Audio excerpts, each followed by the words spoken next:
Hello and welcome to yet another totally normal unboxing and typing test and all that sort of stuff. Today we are looking at the HAVIT 10 keyless full-size keyboard. I have no idea how that works, but my brain just registered it that way, so I hope it's right. Otherwise, I may have a bit of trouble to customize this one. Oh yeah, of course. Of course I'm going to customize this, but first thing first, let's unbox this first, shall we? So, knife. Alright, let's take out the keyboard. I already know it is not a detachable cable keyboard. Some people say it is fine for this price range. If you check out my AK-33 stealth video, that one has a detachable USB-C cable, and it is $20 cheaper than this one, so it's not really a valid excuse. Okay, let's see the keyboard. Okay, the keyboard is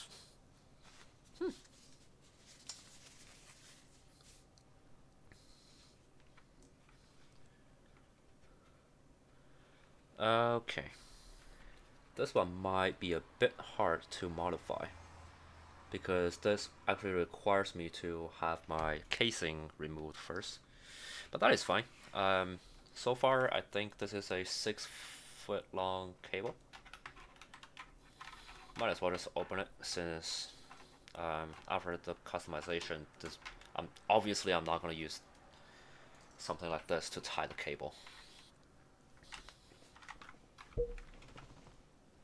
I will say it's a 5-foot cable. It's alright. Braided, though it has a little of a knob over here, which not a good choice. Not a good thing to have this little thing. Exactly why, I have no idea. The USB plug is a bit on the thicker side, so make sure that your mouse is not on the thicker side either. Otherwise, these two may actually conflict with each other. The standoffs are slippery. Even falling down, it is still slippery. So a good thing for me to add is a little sticky down here to make it to prevent it from moving. The casing is sort of like there's a protection layer on the top. It's sort of like a lid on top of the board. Okay, so I think as far as the depth goes, it is pretty similar to the Red Dragon K552. Except the K552 only has that edge on this side, but this one has a whole covering piece. I'm wondering what does the plate look like under there. So this one has supposed to be Jixian Reds. Jixian Reds. Jixian are among the lower lower tier of mechanical switches. They're they're a bit scratchy than Gateron. It is definitely serviceable. Of course, we're not gonna leave it like so scratchy like that. We're gonna lube it. The fun thing or the unique thing about this keyboard is that it has a number pad over here. Let's do a quick sound test. Actually, I cannot do a quick sound test on this clip, but I can at the end. Uh, anyway, let's connect this.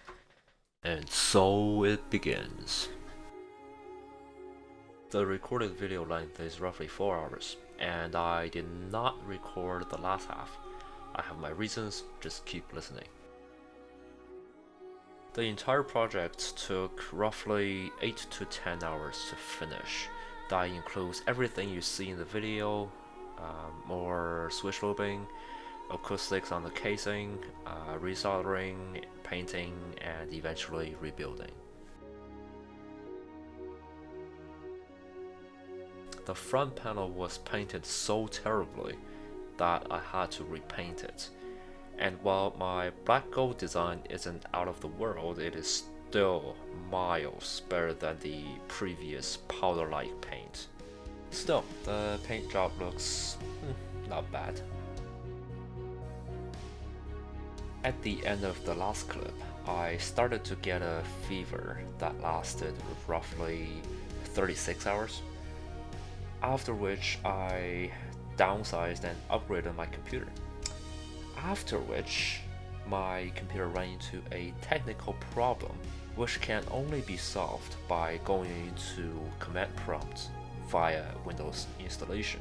But since I wanted to upgrade to Windows 11, it basically let me reinstall everything.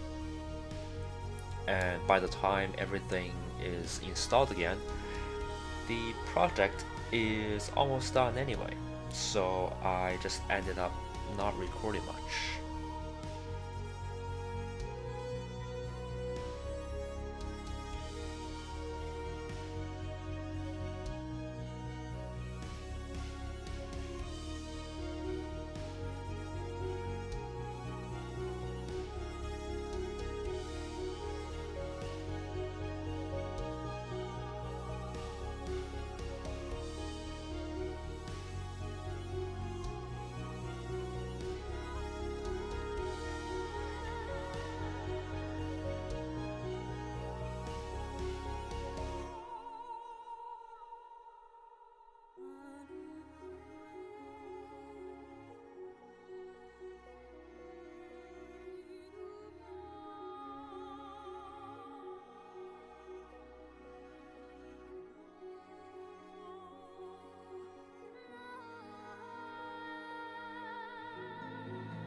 And alas, the typing sound test.